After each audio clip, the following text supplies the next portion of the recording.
Fantasy Football Night in America is live here at 7 p.m. on the East Coast. I am Eric Balkman, your host for the FFPC Insider Access show. Follow me on the X at Eric Balkman. Of course, you know me from the FFPC and, of course, the Fantasy Football Players Championship, the RotoViz High Stakes Lowdown, and the High Stakes Fantasy Football Hour. Joined tonight once again by a guy that I didn't know if I was ever going to get on the show again because he semi-retired and then realized, hey, I'm missing out on a ton with High Stakes Fantasy Football. I got to bring it back. The co-host and the founder of the GOAT District High Stakes Fantasy Football Show. You follow him on the X at Draft Room Baller. You've seen him in a bevy of high stakes fantasy football leagues over the course of the last several months. He is John Daniel, a.k.a. JD, the pride of Canada, joining me on the show tonight. JD, welcome aboard, man. So glad to have you back. Eric, appreciate you having me as always. And yes, retirement took me out of retirement, I guess you could say. I got let go of the career in January unexpectedly and, had a little extra time on my hands. And I thought I kind of missed the fantasy content world. So back in those streets, never left the high stakes streets, never left, the FFPC drafts, but definitely glad to be back. And even back with Dan in the GOAT District High Stakes Fantasy Streets. So the show is back on the channel for about 4 weeks now. So we have to open with this. You are the host of the GOAT District High Stakes Fantasy Football Show. You have been a guy who has drafted live, who has covered live high stakes drafts over the course of the last couple of years. You stepped away, and then I noticed you slipped open the door, like you just pushed it open a little bit for Draft Room Baller. And then all of a sudden the floodgates open, and I found out on X that not only was GOAT District back, but you were co-hosting with Dan Williamson, who co-hosted this show about 3 weeks ago, whatever it was. And I was thrilled to hear it.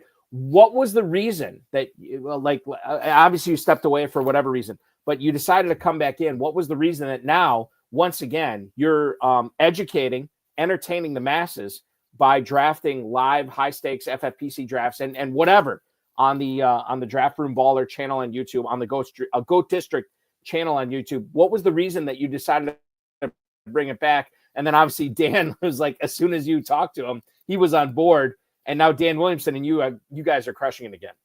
Totally. Like Dan and I have always stayed in touch. We're really, really close friends.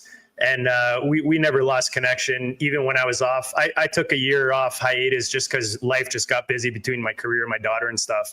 And it became really difficult for me to do all the back end stuff of the show, like the thumbnails, prepping the show, all that kind of stuff, all the fun stuff. So in January this year, like I said, I got let go. 25-year career was packaged out. And had a bit of extra time on my hands. Was, like I said, I never left the high stakes streets, still playing on the FFPC. Dan and I co-own a lot of teams together every year, Dynasty, Redraft, main events. So we were always in touch. We speak almost every day. And when I came back with Draft Room Baller, which is, the old GOAT District channel, it's just a different brand. I just kind of felt weird coming back with the GOAT District without, the crew there. But it's what was it, 9 years of work we put into that channel. So it just came back under a different brand. And Dan and I were talking, and I just reached out to him. I said, hey, why don't we just bring it back, the show? People really enjoyed the GOAT District show. I've had so many people reach out to me when I was off saying, I miss you and Dan. I miss you guys bringing on all the high stakes, players and analysts and just having the show every week. So we decided to turn it back and bring it back to Fantasyland. And I'm glad we did. I was just telling Matt that we actually have Andrew Cooper coming on next Friday afternoon at 1:00. So bringing back the big guests and dropping a show every week. This week we didn't do a show because Dan's off on his yearly canoe. He does a canoe trip up actually on north of the border up here in Canada with his girls. So we'll be back next week with that. And then otherwise on my channel, on the Draft Room Baller channel, I'm, like you said, drafting live drafts, FFPC drafts, BBTs, main events, big gorillas, on the regular, and I'll be doing that all off season, as well as some other stuff. Today, I was telling Matt, he asked me if I was in the Scott Fishbowl because it's that time of year, and I actually dropped a quick episode, 10, 12 minutes,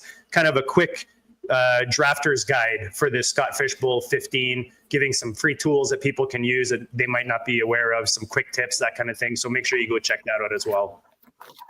Yeah, I'm going to check it out for sure because I screwed up with my Scott Fishbowl draft. It's one of those things like what's the most important thing in any fantasy league, JD? You got to know your rules. You got to know the scoring system. And I forgot, or I didn't realize, I'm drafting on my fantasy league that running backs will get a half point per rushing attempt. So I'm in my league with my good friend Scott Connor from Dynasty and Chill, and he had the number 1 overall pick. We are in the 9th round, and he has started off his draft with 8 straight running backs.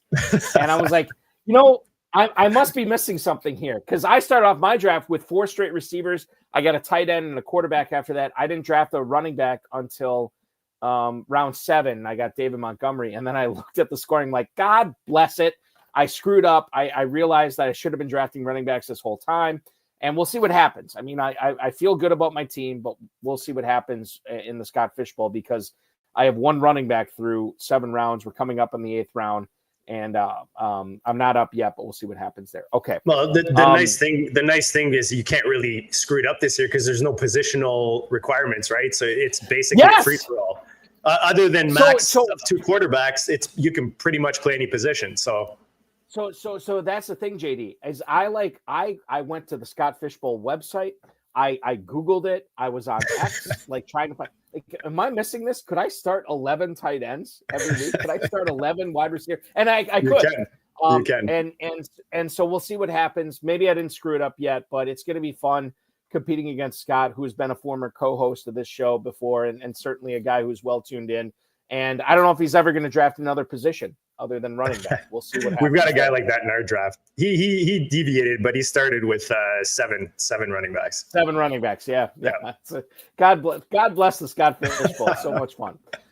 It is. So besides the Scott Fishbowl, we also have the FFPC Big Gorilla Tournament going on right now. $1 million grand prize. You're going to get a $50 discount on every 3rd team that you sign up for. Drafts are going with live and slow. If you want to draft with the 2-hour or 6-hour clocks, you can. The 30-second, not the 30-second, the 60-second clocks, you can do that.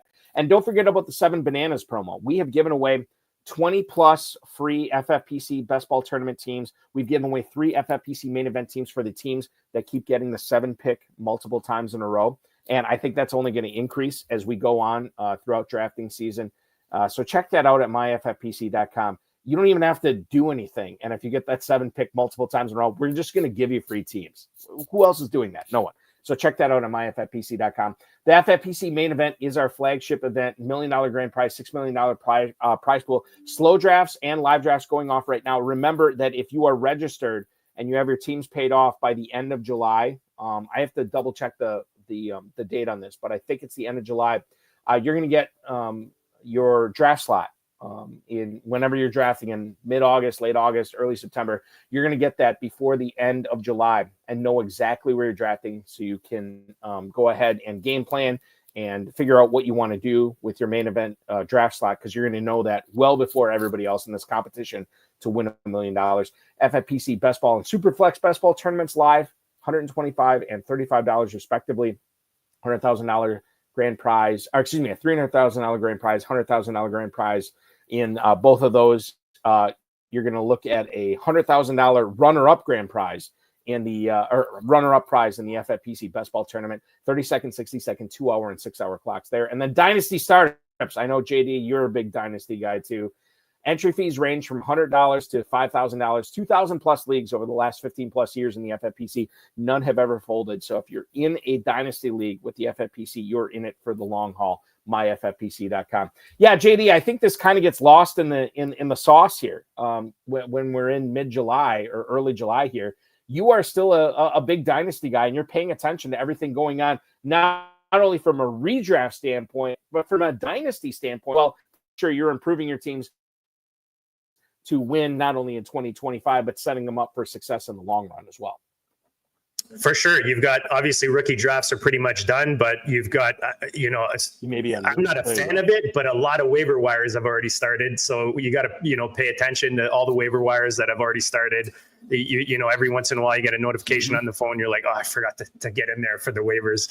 But you're looking at trades, it's kind of like when you're drafting, whether it's best ball or redraft, your valuation on players changes. It's the same thing with your dynasty teams, right? You might really like a guy in April, and then by the time July comes or June comes, you're thinking, maybe I can move him for either a profit or move him because you don't necessarily think he's going to be good on your team. So dynasty, the nice thing is it's all year round. I mean, these days fantasy is all year round. Best ball, we started drafting end of January, beginning of February. So it's never a dull moment in the fantasy streets, but dynasty definitely keeps you on top of everything throughout the whole season. Dynasty is just accentuating fantasy football, right? I mean, like it's something that at least me personally, I would never have the sole focus on like that. That's my main thing. But I love playing in dynasty fantasy football. I love playing in it year round as well. So I think it's something that I've heard from plenty of FFPC players. Dynasty makes them a better redraft player. Redraft them a better dynasty player. So it's a yin and yang that you want to go through because you participate in one, you're going to get better at the other. Okay. Steve Galos chiming in right now. Make sure you draft Theo Johnson and Mason Taylor, Balky. Steven and I are in several KFFSC teams together. He has been getting the better part of me on these late round tight ends, Mason Taylor, and of course, Johnson. I don't know, and this is a good question. I don't know on the rundown here, but when you talk about where it's tight end premium, 1.5 point per catch, Theo Johnson, Mason Taylor, have you been loading up on these guys as late round best ball, winners, late round best ball? Finally, both Mason Taylor and Theo Johnson here. Yeah, I mean, one thing we like in fantasy are narrow target trees, right? And the Jets are definitely one of those. You other than G-Dubs on the receiving side of it, Breece Hall, obviously the running back, and then Mason Taylor comes in with a huge opportunity at tight end. Sometimes, players shy away from these rookie tight ends, but we've seen them popped in the last few years. And Mason Taylor comes in with a really nice opportunity. I'm trying to see here where he's going off the board in the last Fantasy Mojo. Where are we here?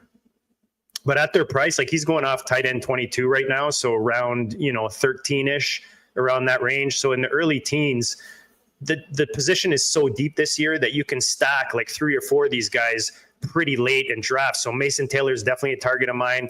Theo Johnson, he looked really good last year. The team was, leaning on him. Other than Neighbors, they don't have much. We're going to talk about another receiver in that offense later on in today's show that had kind of a quiet, successful season last year. And you got to think the quarterback situation's improved in New York. They bring in, obviously, Scattaboo to add to the backfield. But Theo Johnson looked really good at tight end 28, kind of in that round 16-ish towards the back end of your drafts in tight end premium as your tight end 3, tight end 4. I think he's perfect. And, if he can stay healthy, the problem last year is he didn't stay healthy. But when he came back, again, 2-minute drills, end of the game when they needed to move the ball, he was heavily leaned on. And now with an upgrade at quarterback, I think that can definitely continue. And in his second year, I think we can see growth there. I think you're right, and it remains to be seen when the actual real bullets start flying here in September. But I think it's something that we need to be wary of when we're drafting these best ball teams or redraft teams here throughout the rest of July and August. JD, I want to ask you about Atlanta here. The Athletic had a report yesterday that quoted Bijan Robinson saying the Atlanta Falcons have, quote, outlandish goals for the team's rushing production in 2025. Now, last year, let's flash back. They had the 10th most rushing yards, 9th most rushing scores among everybody in the NFL in 2024. They were 7th in rush EPA, and they were 1st in rushing success rate. Michael Penix said of Bijan Robinson, quote, if he touched the ball every play and the defense knew, we'd still make big-time plays. He's that guy. God, we love hearing this, right? He's the guy that when you go to a Little League game and there's that one kid that never gets tackled, that scores every time. That's him, but in the NFL. As many times as we can get the ball in his hands, we're going to do it. And obviously the Falcons want to run the ball quite a bit this year for a bevy of reasons. Number one, they have the offensive line, they have the backfield, and the quarterback is basically a quasi-rookie where he only played the end of last season in Michael Penix Jr. You think about Bijan Robinson, I mean, this is just wheels up if you believe in it to take him at the 101. However, I think Tyler Algier, the backup, the guy that killed us Bijan Robinson owners when we drafted him super high when Arthur Smith was still the OC there. I think this is a good sort of news blurb for him as well. Now, Robinson, you don't need to know. In the FFPC Big Gorilla over the last 3 days, average draft spot of 102. He's going right behind Jamar Chase, whatever. But Algier, running back 51 at the 12-10 JD. I mean, I'm wheels up on Bijan Robinson after reading this quote, but I think that Algier at running back 51, now I'm thinking this is kind of too low for this guy. How are you handicapping the Falcons backfield coming into drafting season, or like I should say in the middle of drafting season right now? Yeah, I mean, up top, Bijan, he's one of those top 3 running backs that you can't really go without having in your portfolio. Bijan even commented himself with this quote that they lost 20% of their offensive line from last year. I mean, he's coming off of, like you said, you read through the stats, over 300 carries, almost 1,500 yards. The thing is, Penix is coming in. He started 5 games last year. Historically, we know. So basically, I see this kind of as his rookie. His first full season. So I consider it kind of like his rookie season. And we know a couple things about rookie quarterbacks. They usually lean on their tight ends and they usually target their best players. So Bijan is definitely that best player. The one thing I found interesting when I looked at splits for Bijan with Penix on and off the field was he actually had less receiving yards and less receptions with Penix on the field. Now, the only way Bijan is going to outproduce what he did last year is if he gets closer to Barkley number of carries, which Barkley had 345 last year, game over 2,000 rushing yards, or he gets closer to CMC in the passing game. He had 61 receptions last year. He'd have to be between 80 and 100 receptions. And if the offensive line is worse, then that means Penix is going to have to get rid of that ball a lot quicker. So I think Bijan can definitely increase his production on the receiving side of it, if that's the case. I don't know, but on the rushing side, we did see Algier, like you said, a couple of years ago, have a really, really nice year. Last year, he didn't give you as much in the backfield, but they're also going to want to, if they're going to be competitive and they want to keep this team going, as a playoff team, they're going to want to lean on Bijan, especially later in the season. They're going to want to keep him fresh.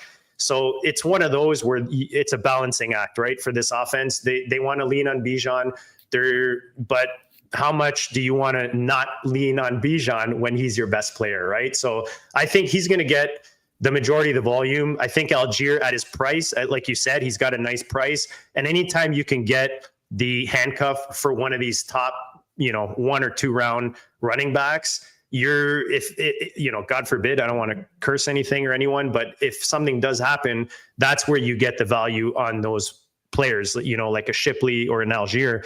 But with Bijan in the game, do I think Algier is necessarily going to increase what he's been giving us? I don't know that that's necessarily going to happen. I only see Bijan's production increasing. Let me ask you this. When you talk about getting a handcuff to Bijan Robinson, are you talking about, especially because I know you're drafting the Big Gorilla, the FFPC main event, FFPC Best Ball Tournament. Are you talking more like, even if I don't have Robinson, I'm more willing to go out and grab Algier on the teams I don't have Robinson on? How do you handle that if like you don't have any skin in the game with Robinson, you're just looking for value in those mid rounds? Are you looking at grabbing Algier even if you don't have Bijan Robinson? Especially, I'm not a handcuff guy. I'm grabbing everyone else's handcuffs. You know, if you have Penix for whatever reason, you don't necessarily have Bijan. Algiers a nice pickup later on in the draft. I mentioned Shipley. I'll do the same thing with Shipley. If I have like a Jalen Hurts team that I'm building and I didn't necessarily grab Barkley, I'll grab Shipley later as a cheap, swing. So if they do end up getting a bulk of the plays, even it's for a couple weeks, 3 weeks, you can get that production. But I'm not necessarily grabbing handcuffs from my own running backs in almost any format. There are some isolated cases where in Dynasty, I might want to have the handcuff, but as well as I do, we're really bad at knowing who the handcuff is. And right. And then, in these two offenses that I'm mentioning them because there's Algier, there's Shipley, and there's not much else. So those are a couple of guys that I do like grabbing, but I'm usually grabbing other people's handcuffs, not necessarily my own. You and me both. I think it changes when I'm in a closed 12-team league where I'm competing against 11 other owners rather than 1,100 or 11,000. Yeah. I think then it's a little bit different. You mentioned Shipley. Let's get into him, and then I want to get into this breaking news on Najee Harris here in a little bit. But let's talk about Shipley here. Geoff Mosher posted this 2 days ago for Philly Voice, said that Will Shipley is the offensive player most, quote unquote, under the microscope. If you remember, and I know you know this, JD, but I'm refreshing the viewers' memories on this. 2024, he was a fourth-round pick out of Clemson. Did not play a whole lot behind Saquon Barkley and Kenneth Gainwell for the Eagles. He's 22 years old. Now it seems like he is going to step up to be that backup for Philadelphia because Gainwell is now on Pittsburgh this year. Gainwell was really, really good when it comes to pass protection. He was really, really good when Saquon Barkley had to step out because he needed a breather or they wanted to keep him fresh or whatever, because Gainwell could pick up the blitz and he could catch the pass, right, if it came to him. Mosher says, quote, about Shipley, if Shipley can can show growth in those areas, blitz pickup and pass catching, he could undertake Gainwell's role and give the offense even more optionality, end quote. The Eagles added A.J. Dillon. JD, I'm a Northeast Wisconsin guy. A.J. Dillon is a great individual person. I don't believe in him much for fantasy football. And he's been on my show, my local radio show in Northeast Wisconsin before. And I will tell you this right now, like, he's just a guy when it comes to fantasy. And I know he's watching this. And AJ, I do apologize. I'll buy you a dozen wings of AC Tap in Door County next time we hook up there again. He's a downhill guy. He's not a third down guy. He is not an explosive guy. Shipley could be an explosive guy. When you talk about Saquon Barkley having this huge workload in 2024, and then that quantifies into him being a first-round pick in 2025, which means Shipley, Dillon, the other Eagles running backs, they are not drafted high. I want to focus on Shipley on this. Is he a league winner? I mean, is he the type of guy that we want to be grabbing in a bunch of leagues because of the workload for Barkley, because he will get the valuable touches if Barkley were to go down? I mean, like, I look at the other Eagles running backs, and if it's headlined by A.J. Dillon, I'm not really interested. I think Shipley is a guy, and I know Shipley has been a guy for me in all these early best ball drafts I've been doing. When he gets picked before I have a chance to take him, I get genuinely ticked off. I think Shipley should be a target for high-stakes players. How do you feel about him? Yeah, I totally agree. I mean, that's the kind of guy you want to look for later in drafts, right? He's behind a beast who is coming off of a Super Bowl run. So, there's a lot of miles there. He's got over 2,000 yards. We talked about all the volume he had last year. So Shipley's got speed. He runs a 4.42. Like you said, he's got the pass protection. He looked good last year in that game against Washington. The playoffs, put up 77 yards and a touchdown. I think he broke a run or two, if I remember correctly. I know he only had a couple carries, a couple in the red, or 4 carries with a couple in the red zone. But for me, Shipley as RB 60 right now is a no brainer. And we talk about grabbing, handcuffs from other people's top running backs. And he's definitely one that I want to be grabbing, because you talk about AJ Dillon. Bulky, I could show you, some of my rookie auto AJ Dillon cards that I spent money on a few years ago that are just kind of sitting in a drawer right now, with high hopes. I'm not too worried about AJ Dillon. Like you said, he comes in and might fill in a role if there is some kind of injury. But I think Shipley has upside. He looked good last year as a rookie. And if he can build on that, and they do want to give some rest to Barkley and maybe not lean on him as much this year, I think we can definitely see Shipley, maybe carve a little role bigger than what he had last year in Philly. Corey Walters on YouTube wants to know about the Rams running back situation. Corey, I promise you before this episode is over, we will get to that because I want to ask JD about that. We have to talk about this Najee Harris story, which is breaking within the last hour. You've got me. Yeah, I'm curious. Okay, so here's what I got. This is all within the last hour, JD. MercuryNews.com has reported that Najee Harris was injured by a, quote, fireworks explosion during a July 4th celebration. This apparently happened just after midnight on July 5th. Quote, the nature and severity of Harris's injury could not immediately be verified. And, quote, officials said that other people had been hurt in the blast, but did not specify their number or how severely they had been injured. Now, apparently after this happened, shortly after midnight on July 5th, so what would that have meant? Early Saturday morning, Harris visited not one, but two hospitals after this happened. We don't know the mode of the transport. We don't know the reason for the relocation. That has not been shared publicly, so we don't know. The details, we have been grasping at them. We don't know. Antioch police, I'm assuming this is like where it happened, that they were still investigating the incident actively. Again, this is according to MercuryNews.com about an hour ago. Now, Ian Rappaport from the NFL Network about a half hour ago cited Doug Hendrickson, who is Najee Harris's agent, said that Harris, quote unquote, sustained a superficial eye injury during a fireworks mishap, end quote, on the 4th of July, but he is fully expected to be ready for the upcoming 2025 season. Now, again, we don't know everything that's going on with this, but the fact that his agent's coming out with this, I think is good. It gives us the warm fuzzies here. Surface level injury by the eye is different than, something that would happen to his elbow, something that would happen to his knee, hamstring, thigh, what have you. Harris sounds like he's going to be good to go come September, but we're still waiting further details. I guess I'm throwing this at you right now off the cuff and, reacting in real time. But, and I'll bring this up, JD, and then I'll ask you about this. So the Fantasy Mojo data I have right now, which does not reflect this 4th of July news that just came out less than an hour ago. Najee Harris, on average, in the Big Gorilla tournament over the last 3 days, was going as running back 40 at the 10:04. Omarion Hampton, 406 at running back 16.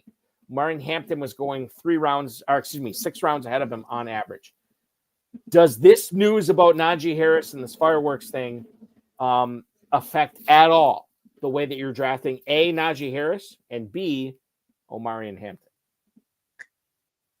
I'm kind of smiling here because if you're listening to this right now and you're having a bad day, you had a tough day at work, just go on the X machine right now and type Najee Harris and just look at the memes. I mean, the internet wins again, Balky. It's just the memes, the pictures that are coming up, the eye patches, the cross-eyed, characters that are popping up. It's too much, man. It's hilarious. But, my Scott Fishbowl team will be happy because I picked up Omarion in the 5th round. For that tournament, but I am heavily invested in Najee Harris specifically just because early in the offseason I was really drafting him like what he did 4 seasons, as we've heard a million times this offseason. He's got 4 seasons over 1,000 yards, hasn't missed a game. You hope that his eye is okay. It's not that this is something to make fun of, but you hope his eye's okay. Like you said, at least it's not like a muscle or tear or like something broken, somewhere he needs surgery. Hopefully it is superficial and he's got enough time to heal before then. I already saw Darren Fantasy Mojo talk about how he's buying the dip in the I think it was the Scott Fishbowl he was talking about. But I think if he drops enough, it's always a good opportunity to buy the value, even if he's not maybe ready week 1. The problem here that I see is Najee's on a new roster. He's in a new offense. So if this does delay him from getting on the field, maybe he's ready week 1. But if Omari and Hampton was out there all preseason through a camp and shows what he's got, there's a higher chance and that he takes over that backfield a lot quicker than maybe people expected. So a lot of people were expecting Najee to come in and them to really lean on him. I know a lot of high stakes guys were saying, Najee for 2025 is going to be a good bet versus his ADP. But what happens with these situations is if they see, if Hampton is on the field more often going into the season, maybe he gets that role a little quicker, and then Najee plays more of a backup role, which would just kill my Najee bags for sure. I think that's the important thing to understand is Harris was signed fairly early in free agency, and it wasn't a significant contract, right? No. So you know that the Chargers liked him because they wanted to sign him early, but you also know that they didn't give him the bag, right? Like they didn't give him this huge money. So it's a weird thing to kind of nuance between Harris and then Hampton, who they end up investing a first-round pick. And they drafted exactly in the first round. So again, just another knock against him. Let's continue this running back conversation and obviously keep focused on the Draft Room Baller Goat District YouTube channel. And of course, right here on the Better Sports Network, we will be following this Najee Harris fireworks situation. It just boggles my mind. Like JD, I was a tradition in my house. I have one of my best friends, his family comes over, we shoot off fireworks, and we did it on Sunday night, which was July 6th here in the United States. And you guys, it's not a fireworks thing right up in Canada. Like you guys don't care. July 1st. July 1st is Canada Day, so there's usually fireworks on July 1st. But to be honest, these days we get more fireworks on Diwali than we do on July 1st. Oh, all right. Well, there you go. Like the Festival of Lights, literally. Yes. Diwali in Canada. I had no idea. Okay. Yeah. So we had one that kind of malfunctioned, and it shot a fireball into my garage. Past several members of my family. We were lucky to not have any damages or whatever. But then I think about like this Najee Harris thing, we laugh at it. And I'm like, I lived it, man. Like I know this kind of stuff goes on, like it happens, right? Who was the giant that blew off a finger a few years ago? JPP, right? Baby. That's it. JPP. Yeah. And he only has 2 fingers and he's looking for a job in the NFL right now. We'll see what happens. I will tell JPP, Green Bay could use a pass rusher. Come to the Packers. We'd love it. Okay, let's talk about another running back situation in Tennessee. Brian Callahan, the head coach of the Titans, said, quote, "I think we can do a better job managing the load so they both play a little more evenly," when he was asked about Tony Pollard and Tyjae Spears. I think this is interesting here. When you consider the types of players that these guys are, the type of offense that these guys are going to be running here, and what we've seen in previous years. Now, when Spears was healthy in 2024, Callahan was using Spears still as a third down back. He was not a 1B guy.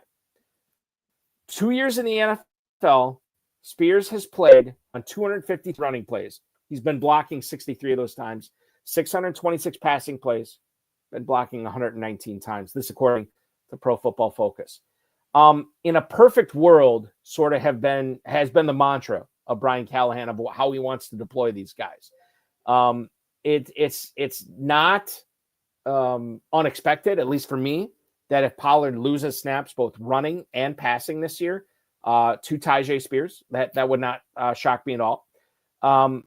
Spears is still a guy that until I see it, JD, I don't know if he's ever going to be the 1B there. I know how Brian Callahan has treated them, but I also understand that what Pollard did last year is probably, at least in my opinion, not expected in 2025 as far as workload goes. So when you look at these guys from a big gorilla standpoint, when it comes to where they're being drafted in the FFPC, which ultimately this always comes down to, like ADP, how are these players being assessed from a fantasy standpoint by the high stakes players? Tony Pollard is running back 28 currently at the 704. Tyjae Spears is running back 38, going 10 running back spots later at the 1001. So basically, you can have Tyjae Spears 2.5 rounds later than Tony Pollard. JD, how are you handling this from a fantasy standpoint? Does Spears represent the better value for you? Or is it smarter to try to win $1 million in the FFPC to pay up for Tony Pollard? To me, I look at these two guys, and you highlighted a lot of it, but Pollard coming off of 260 carries in 16 games, over 1,000 yards, 4.2 yards per carry. Whereas Spears in his 12 games, only 84 carries, 3.7 yards per carry. I mean, he got 5 touchdowns, which is actually surprising considering the amount of volume that he had. But you've got a rookie quarterback coming in. So for me, you have a guy that's proven that has shown that he can, shoulder the workload. In Pollard, he's a little more experienced. Like you said, we just haven't seen it in Spears.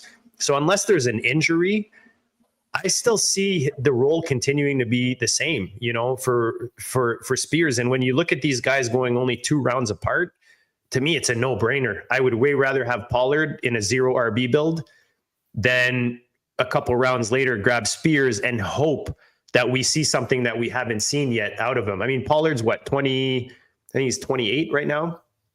So it's not like he's super old. And he was a little late, when you think about when he was in Dallas, it took him a while to kind of come into, higher volumes in the backfield. So I think with a rookie quarterback, this offense, the way it's built, I could see them continuing to lean on Pollard and Spears, coming in as the supplementary role, I guess you could call it. I don't know how you feel about it, but I've got way more Pollard in my bags than Spears. That's for sure. I've got some Spears. It's not a guy I'm completely avoiding, but Pollard to me is the better value. I would agree. Even though you're getting 2.5 rounds value on Spears, I am not a Spears guy. I'd be much more investing into Pollard. And the reason for that is a lot what you laid out there. We've seen it with Pollard. We have not necessarily seen it with Spears. And when you talk about Pollard, a guy who has not ceded touches on third downs significantly to Spears, a guy who has, we joke about this. He's got both his ACLs, which Spears does not have. So I am more likely to draft Pollard than Spears. And I think JD, I may call an audible here. And let me just add one more thing about my one of my favorite guys to be drafting this year that I can't stop clicking goes literally right around him, which is Isaac Guerendo. So for me, I would way rather have Isaac Guerendo. I've seen him flash as a rookie in an offense that just highlights the running back position and is very favorable for a running back. So as much as CMC now is, a round 1, maybe beginning a round 2, I don't even think he's beginning round 2 anymore. I love me some Guerendo. So for me, I would way rather grab the guys around him like Zach Charbonnet, Guerendo, even a guy like Stevenson, I feel has more of a role in 2025 than Spears does. The fact that you're in on Guerendo so much, does that mean you're totally out on McCaffrey? Like this is not a player that you would invest a round 1 or round 2 draft pick in the FFPC this year? No, I'm never. One thing I learned a few years ago is I don't try to be right. I'll weigh the outcomes and see how much I want to lean one way versus the other. But it's rare that I'm completely out on a player. I like CMC and I like it more. Unfortunately, I like it more as we approach the season and the news sounds better and better. But at the same time, he's still a bit older. But he's had kind of a full year to recover and heal. And we all know he's like a gym buff and, a health kind of guy. He takes care of his body. So I hope for fantasy that he comes back to the old CMC. However, 3 injuries he's coming off of.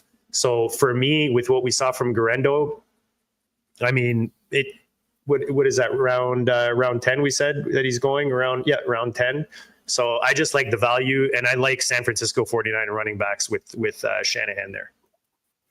Guerendo, as JD pointed out, going at the 10:02 in the FFPC Big Gorilla competition. The 10:02 puts him in the neighborhood, and this is not limited to these players, but Charbonnet and Spears are going right ahead of him. Najee Harris and J.K. Dobbins going right behind him. God, we could still, dude, if we limited this to state of California running backs tonight, we could go 3 hours, but we can't. Totally. I want to flip it to Texas here. Dak Prescott, baby. Prescott says he is going to be fully healthy going into training camp. He had hamstring surgery after he lost the end of his 2024 season. He's had another checkup with the team doctor who has given him the green light for a full training camp. This will be his first full training camp under new head coach Brian Schottenheimer, who said in June that Dak Prescott is, quote, in the developmental stage in learning the new offense. We're going to get to that in a second because I think there's a lot to unpack there. Before he got hurt in week 9, he was 23rd out of 31st in qualifying quarterbacks in accuracy. He is not going to have Kevontae Turpin. He is not going to have, all these other random Michael Gallup type guys as his number 2. He's going to have CeeDee Lamb as his number 1. He's going to have George Pickens as his number 2. He's going to have Jake Ferguson as his top tight end. I don't think that there's anything to believe in this every other year theory with Dak Prescott. I think it's just sort of a random thing. But if you believe in it, JD, it's odd number years for Prescott where he just absolutely crushes it. And if he does crush it this year, anybody who's investing in Dak Prescott right now in the FFPC Big Gorilla Tournament is not having to draft him until round 11. He is going at the 11:05 as quarterback 10, behind Baker Mayfield, Bo Nix, Kyler Murray, just ahead of Justin Fields, Caleb Williams, and Brock Purdy. Let me ask you how you find Dak Prescott's value as far as ADP goes this year, and what you sort of are handicapping the Cowboys as an offense, specifically a passing offense, to be doing this year, so we can find out how we should be recommending FFPC players to attack this Dallas offense in drafts. Yeah, I mean, I definitely preferred him. I definitely preferred him in April when he was going in the 14th and 15th round of drafts. But shout out to Fantasy Mojo. Now he's going as off the board as QB 10. So he's kind of getting closer to where I think he belongs, especially adding Pickens there. As much as Schottenheimer talks about running the ball more, I mean, who's going to run the ball? I'm not a Javonte Williams guy. I've seen him enough now to not necessarily have that belief in him. I like the idea, the upside of Blue coming in as a rookie in that offense, but is he, necessarily going to be a workhorse? Maybe if they pair him up with Maffa as kind of that goal line guy. But there's kind of two sides to this. One, you've got a new coaching staff coming in, a new offense. So that sometimes takes time for the players to adapt, for the offense to kind of mesh. But then on the other side, you've got a guy like Dak who's been sitting on the sidelines. I know as an athlete, you take some time off and you watch the game from, the press box or from the sideline. You come in with kind of a different perspective, a refreshed perspective. So a vet like Dak, I could see him coming in hungry, especially now he's got some new weapons. He's got his boy Fergie back.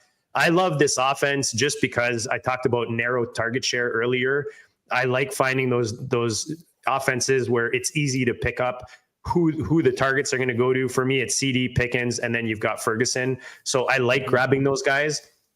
But the higher that goes, the less of a value he becomes, right? So then he definitely has to kind of perform at his ADP. So I've got my Dak bags from earlier in the offseason. Do I still draft him? I definitely think he's definitely viable. I'm looking to see who goes around him. You mentioned them with regards to Justin Fields, Kyler Murray, the Drake Mays, the Purdy's. So I think it just depends on what kind of build you're looking for. Maybe do you have CeeDee Lamb from earlier on in the draft? Then I'm definitely going to grab a Dak Prescott. But I think the higher he gets, the more you have to kind of be cautious with it. I think the other thing to point out too, in regards to Prescott, and you mentioned that, if you take CeeDee Lamb in the first round, maybe Prescott becomes more viable and more attractive as an 11th round pick. But, you also can look at George Pickens. Like if you drafted him at that 5-6 turn in the FFPC Big Gorilla Tournament, and you don't have a quarterback yet, or you're looking for a backup. Yeah, there you go. Which would make perfect sense to grab Prescott there. Okay, JD, let's bring this up here. I want to shift it to Denver. And we don't talk a lot about Denver because of a variety of things. I think it's like anti-West Coast bias or whatever, even though they're not on the West Coast. But I think that not a lot of people talk about Denver just because of where they're located, and we don't know what to think of them. You know, this is Bo Nix year 2. This is RJ Harvey year 1. This is J.K. Dobbins in Denver year 1. This is what do we believe about the receivers? And I think that's what I want to lead off with here with the Denver offense. Parker Gabriel, who covers the Broncos for the Denver Post, thinks that Marvin Mims could, not should or will, could emerge as the number 2 receiver opposite Courtland Sutton. Mims is 23 years old, had a massive 2024 season when you compare it to what he did in 2023. 39 receptions, 500 yards, and 6 touchdowns. 6 touchdowns. Twice he has made the AFC Pro Bowl team, but as a return man, not as a receiver, obviously. He only played 27% of the offensive snaps for Denver last year. So if he's going to emerge, they got to get him out on the field more. He led the team in catches of 40 yards or more, or 40 yards or longer. So obviously he's a big play type guy, but they've drafted Troy Franklin. They have Devon Bailey, who I know a lot of people were falling all over themselves to draft over the course of the last 6 weeks in the FFPC. And don't forget that Denver invested into Pat Bryant, which was a guy that I don't think anybody saw him going as early as he did. But when Sean Payton wants his guy, he wants his guy, and he gets his guy, and he got him in Pat Bryant. I think the number 2 receiver in Denver is very interesting. I know Evan Engram clouds this a little bit, but your thoughts on all these other receivers not named Courtland Sutton this year and how they pertain to your fantasy teams? Yeah, I think what we saw last year is just a receiver building rapport with a rookie quarterback. We saw him really come on in the back end of the season from week 11. Shout out to @fantasy_favor. From week 11 on, from week 11 on, his 17 game pace was 80 receptions, 1,173 yards, and 14 and a half touchdowns. And you know, I remember watching it. He was all over the field. He was, you know, behind the line of scrimmage. He was kind of playing that Debo role. But then, like you talked about, he was wide receiver 4 yards per route run, you know, getting the long balls. Like they had him literally all over the field. Sean Payton clearly likes him, clearly sees what, you know, how he can use him with his, you know, now a second-year quarterback. So I think there's a very good chance that Mims is the second receiver in this offense. He's going off as wide receiver 60 right now as a Fantasy Mojo. But, you know, as much as I love Pat Bryant, drafted him a lot in rookie drafts, I don't know that he comes in and necessarily takes that wide receiver 2 spot. I think they're 2 different types of receivers as well, right? Sean Payton compared him to Bryant, that is, to Michael Thomas. He compared him a bit to Sutton. So I think that Mims definitely has a role that he created in that offense on the back end because of the rapport he built with Bo Nix. And I don't see that, I don't see a way that Sean Payton stops that. I think if anything, they're going to keep exploring it and keep giving opportunities. So I could totally see him being the wide receiver in Denver, and that makes him a really nice value at that ADP. Our resident Broncos expert on this program each and every week is Mile High Luke, and he popped in that Mims had the highest percentage of screens thrown to him in the league last year. He was all gimmick. And then he followed it up by saying, okay, it wasn't the highest, but it was pretty high. And I think if we can extrapolate that, we have to understand, like, okay, that had something to do with what he did in 2024. But knowing that the OC and the HC and the QB are all still the same this year, wouldn't that make it much more viable to be drafting Marvin Mims? Because I get the fact that you know that they had to involve him. They were gadgeting him. They wanted to make sure that they designed certain things for him to get involved in the game plan. What is the impetus that we would know that would stop this year? Why would we believe that this coaching staff, who is still there, would think that, yeah, we're going to go away from that in 2025? I don't know if there is. So as much as Mile High Luke is pointing out maybe a hole in Marvin Mims' game, I would contend that maybe that's a positive for Mims going forward this year, that this is his third year. This is a player that could, the ceiling or the, we don't know what the ceiling is. The sky's the limit on this guy. The fact that they've already been trying to manufacture touches for this guy, I think that makes him more valuable based on how they've treated him in previous years. Yeah, I think there's two factors that come in this year that might be different. That one of them is Evan Ingram, who I just drafted in my Scott Fish Bowl. So, that close proximity range. And then you've got RJ Harvey now coming in and just an augmented backfield with him and Dobbins. So there's definitely better weapons around, and maybe they don't necessarily use them exactly the same way, but I think that he showed that he's very versatile. And I think Sean Payton, just his mind, he knows now what he has in Mims, and I think he'll find different ways to use them. And you got to think this offense is going to ascend just as a whole, right? Coming into Bo Nix's second year, they're adding these weapons. So I don't know that it's necessarily going to stop the Marvin Mims train from happening, but there are new weapons around him that might maybe change how he's used in that offense. I think that's something, and Luke brought that up too. You're talking about the talent around Mims in Denver this year is significantly different than what it was in 2024. And could that affect him? Absolutely, it could. And that's just another reason. And we haven't even talked about the backfield yet, but that's just another reason why Denver, to me, is one of the top 5 most fascinating offenses to discuss in fantasy football this year. And we'll continue to discuss it on this show and my other shows as well going forward. We have to step out and take a quick break. When we come back, we're going to talk about where JD stands on certain players, including but not limited to A.J. Brown, Brenton Strange, MarShawn Lloyd, and we're going to lead things off with the Vikings backfield.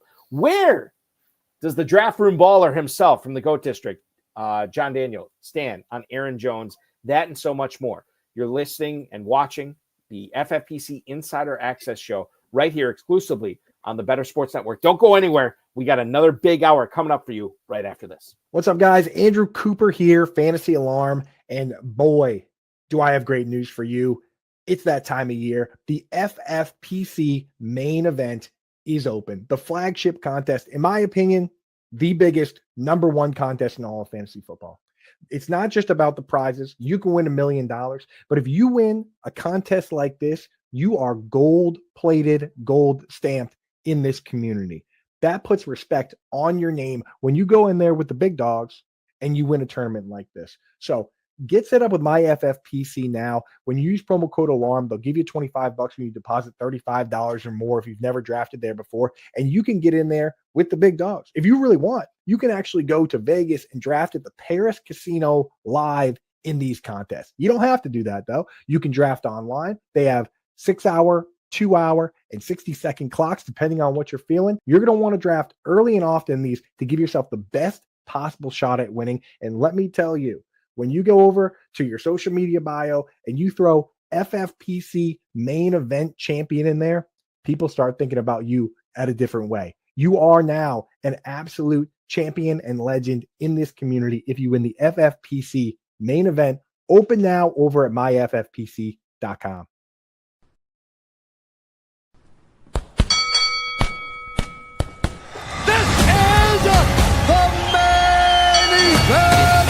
Event draft we're drafting season. A main event team on FFPC, $2,000 entry team, grand prize of $1 million. I'm looking for that $1 million top prize. Main event season is in full swing.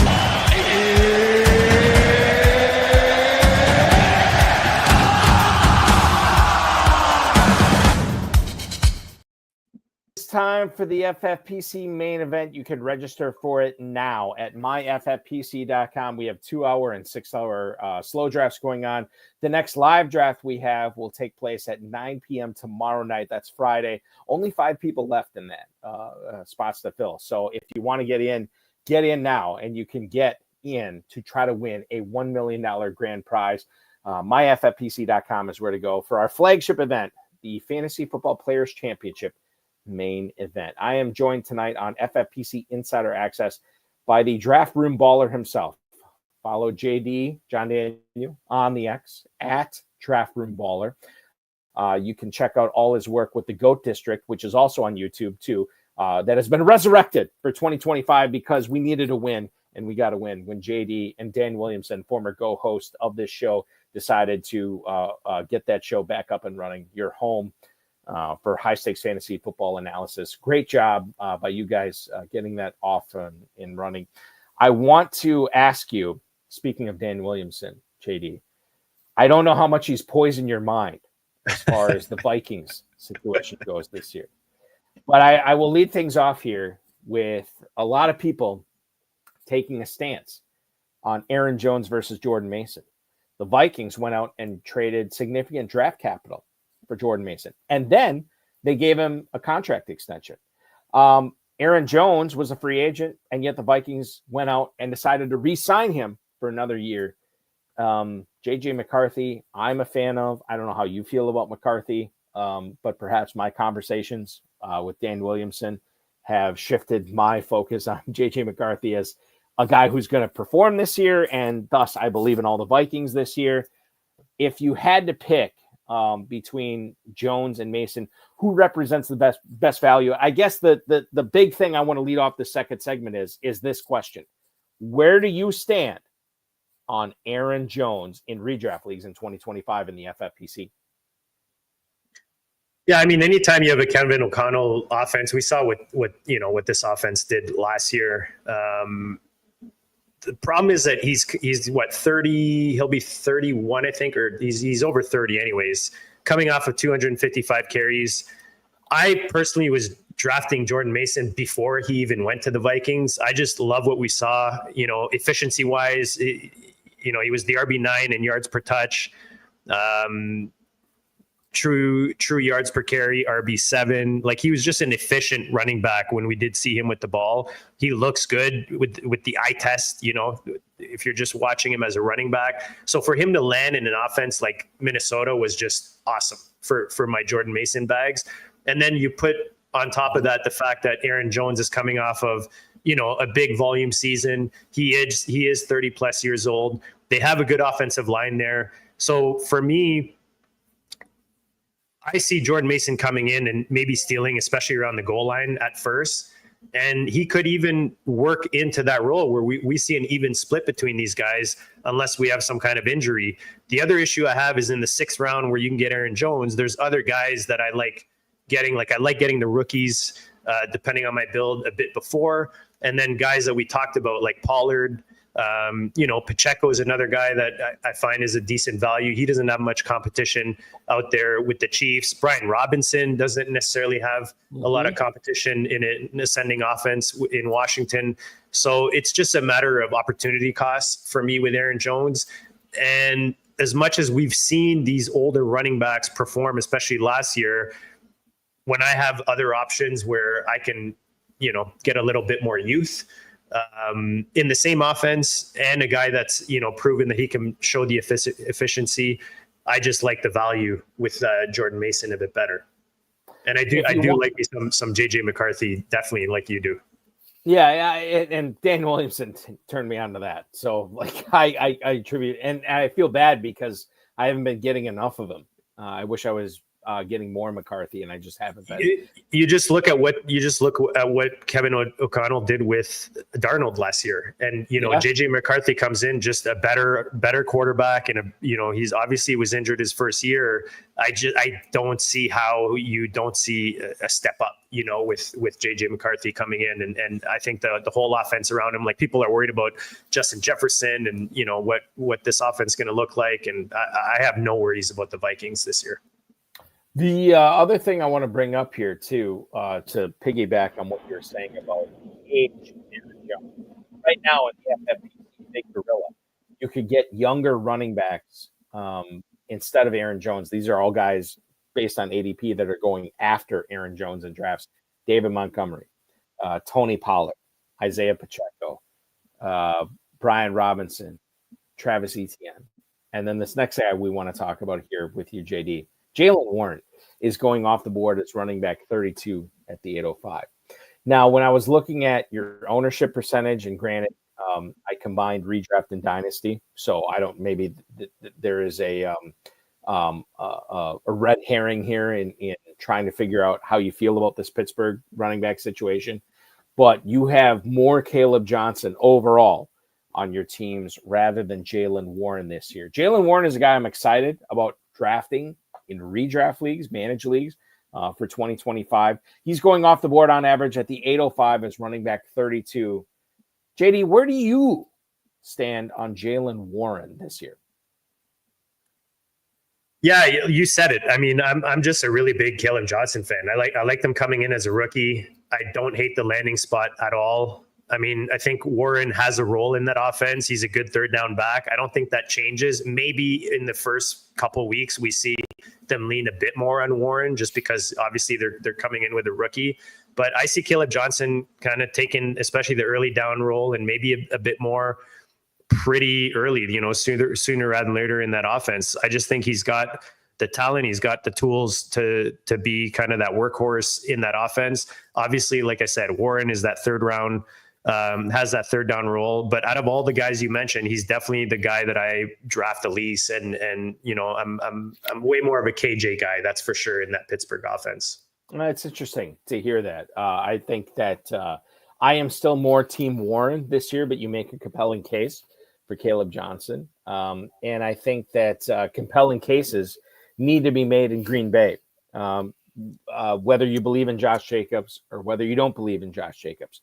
The Packers running game last year slanted heavily into a just a power scheme that was reflective on how they won games in 2024, right? Like it wasn't on the arm of Jordan Love. It wasn't on the hands of Jaden Reed and Christian Watson, Romeo Dobbs, and Tucker Kraft and all these guys. I'm curious to how you think this is going to go in 2025, whether we're going to see this power running game again with Josh Jacobs taking center stage. But I have to bring up MarShawn Lloyd here because this is a player that they invested a day 2 pick in last year and dealt with some injuries and obviously, like appendicitis or pancreatitis or whatever it was with Lloyd last year. You can't predict that. I mean, it just happened. It was a snake bit year for him. And when you consider that it's Chris Brooks, it's Emmanuel Wilson, and these other sort of no names behind him, I think MarShawn Lloyd is a very compelling player to be talking about for zero RB builds, for injury away type running backs that you want to draft in the mid rounds. JD, where do you stand on MarShawn Lloyd for the Packers in 2025? Yeah, you may have noticed in my ownership, he's one of my top guys owned in the FFPC across the board. Last year he came in, he was injured going into the season, never really got going at all. And I think that's one of the reasons Jacobs had over 300. But if you look at Jacobs, like he's got over 300, 233, 340, 217, 273. Like he's definitely a high volume guy, but he's had high volume for a high number of years. You know what I mean? So in this offense, we've got Lloyd coming in. He's got a whole offseason under his belt now. He's got the talent. You said he's a day 2 draft pick for this offense. And I think that he could find a role early and, God forbid, again, injuries. At his price right now, RB 55, I don't think he can go wrong, to be honest. And that's what happens. I get to that point in the draft and I was looking today, RB 55, like he's actually climbed a tiny bit. But he was going, way deep in these drafts earlier this offseason. So Lloyd for me is an easy click when I get at the bottom of my builds, especially you talked about like zero RB builds. You want to stack those guys later on. He's a perfect guy that you want to throw in that's got that upside. The same front office, the same coaching staff that was in charge last year is still in charge in Green Bay this year. How many running backs did they draft in the 2025 NFL draft? 0.0. I know they like Brooks. I know they like Wilson. But at the same time, when you have a team and a specific front office and coaching staff, what have you, investing day 2 draft capital in this specific running back, I think that this is the perfect time to buy because everybody else forgets about that. Everybody else forgets about how expectations for MarShawn Lloyd in 2024 were significant. And you think about how good he could have been with this power running scheme that Green Bay employed last year. And he just wasn't a part of it because he was hurt or injured or what have you. This is a player I want to be in business with. And you already mentioned it, JD. The fact that you can get him as late as you can, get him more often than you don't get him, because I think it's going to pay off in the long run, with or without Josh Jacobs getting hurt. Let's keep it on the backfield conversation, and we'll go to Washington here. The Commanders have done little this offseason, both in the draft and free agency, to acquire more talent to that backfield. Obviously, Ja'Cory Krosky-Merritt is the player that everybody's talking about from Dynasty and even to a certain point redraft when you're talking about acquiring him late in your 20-round FFPC Big Gorillas or 20-round FFPC main events. He's going as running back 69 at the 1702. He's still a 7th-round back. I mean, he's still not a guy that screams year one compatibility, year one performance. I don't see that from JCM. Then I look at Austin Ekeler, running back 48 right now at the 1201 behind Brian Robinson. Again, no real threat to him, and a guy that's had low mileage on the tires over the course of his NFL career, given how the Chargers used him and then obviously how the Commanders used him last year. When you consider that Austin Ekeler can be had at the 11-12 turn in FFPC Big Gorilla drafts, JD, where do you stand on one Austin Ekeler for 2025 redraft leagues? Yeah, I mean, you look at what he did last year, even though he's kind of on the back end of his career, he's still very efficient, especially as a receiver. Yards per reception, RB1, yards per route run, RB3. You know, he just across the board, his target share is high enough. Yards per touch, RB1 with 6.5.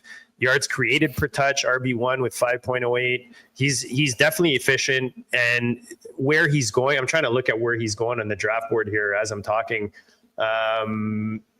Ekeler right now, this is what I'm seeing for FFPC Big Gorilla. That's what I've got open. Yeah, running back 48 at the 1201 for his ADP. 1201. Oh, yeah, there he is. Okay. Yeah, so for me, where he's going, I mean, he's kind of in the right range. There are guys that I prefer to him. Like, I really like Roschon Johnson. I like Jalen Wright. I like Rashad White. So, you know, there are guys, Ray Davis, you know, with the James Cook questions around. So that range, I think there are guys that you know, the Braylon Allens, the Jarquez Hunters, we talked about Algier. These are guys I'm just sprinkling in to especially my zero RB builds, or where I'm looking to add depth at running back. The thing that I worry with Ekeler is more Deebo Samuel coming in and what kind of role he's going to have in the offense. We saw him in San Fran, you know, play behind the line of scrimmage. So does he take touches away from Ekeler? Who knows? Otherwise, Brian Robinson's there, and you talked about a 7th-round pick, a rookie who's been drafted this year. So, again, not someone I'm completely avoiding. They are a good offense. They're an ascending offense. You've got Jane Daniels there, so you want a part of that offense for sure. And I am clicking the button on Ekeler, just not as often maybe as some of the other guys that are going in that range. Which is fine. I mean, it's not like he's a young whippersnapper anymore. I get that. And obviously where he is going in drafts, you're seeing younger guys. I always say, JD, this is a young man's game.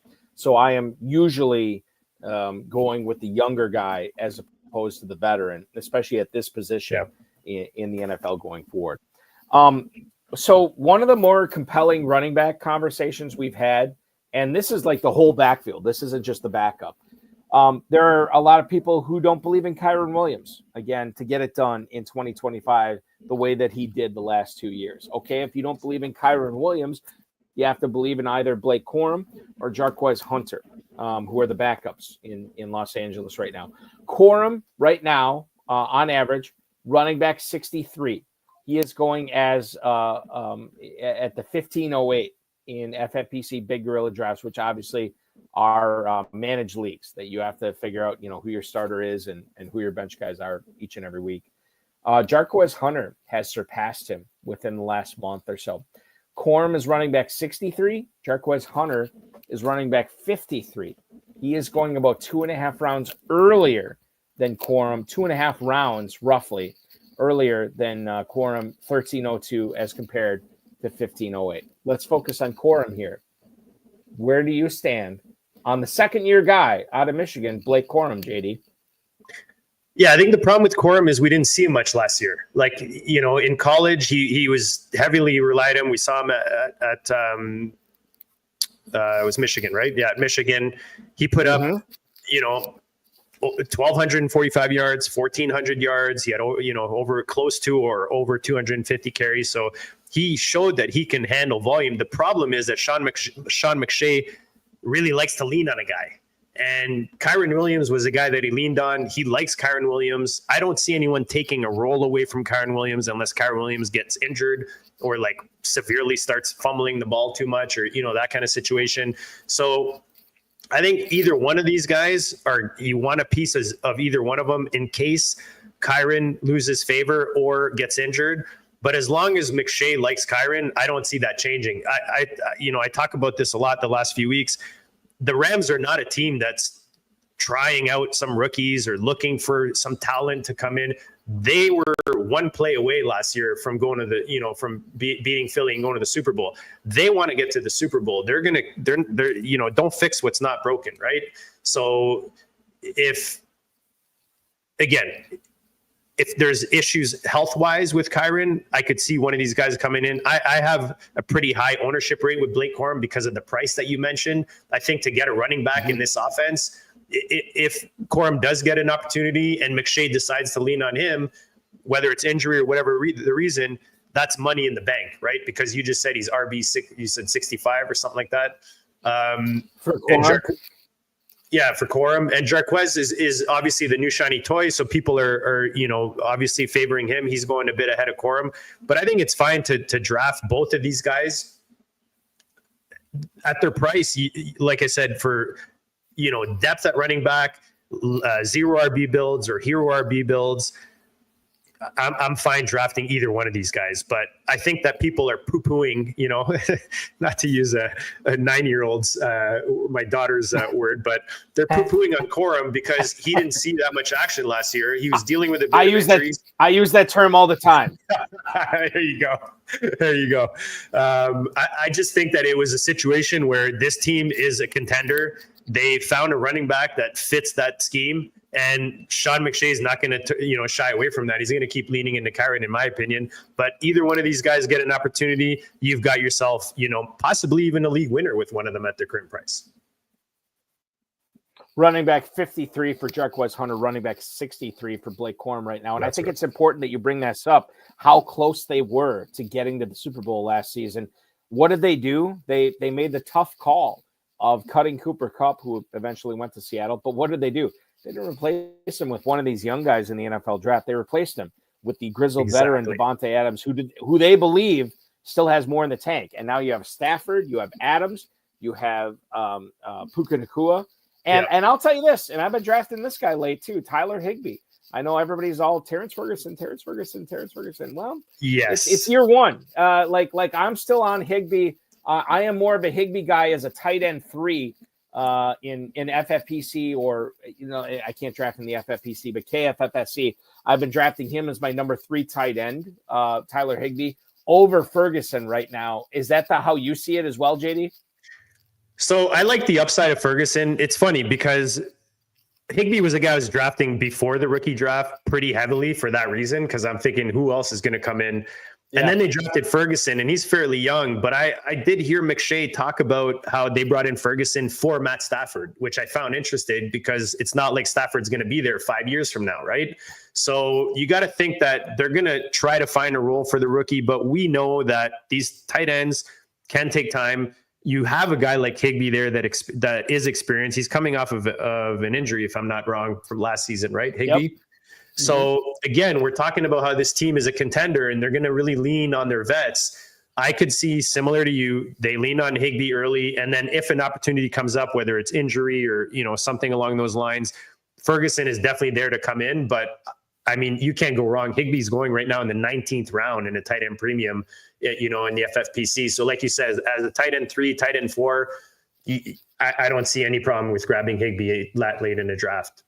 It might the best possible practice might be sprinkling 50-50 as far as Rams tight ends go. If you're going to go with the Rams tight end, grab Higbee in half of them, grab Ferguson in the other half, and that might end up paying out dividends both ways. You never know when it comes to that.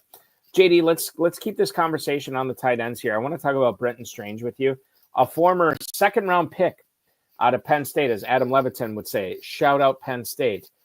Brenton Strange, tight end 19 in the FFPC right now at the 1203 in the Big Gorilla tournament. He is going behind Dallas Goedert, Isaiah Likely, and Kyle Pitts.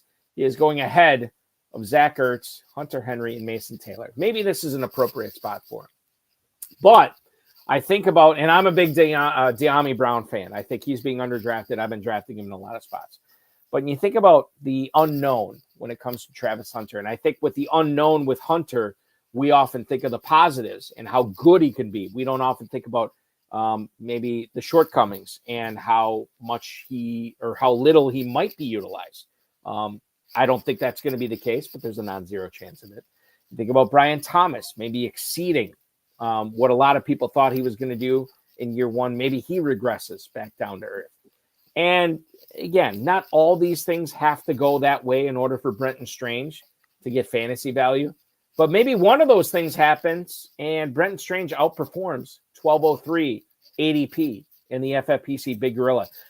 One of those things happens, or doesn't happen, I should say, and Brenton Strange is all of a sudden not the tight end 19 this year, how he's being drafted. He's the tight end 11, or maybe even the tight end 10.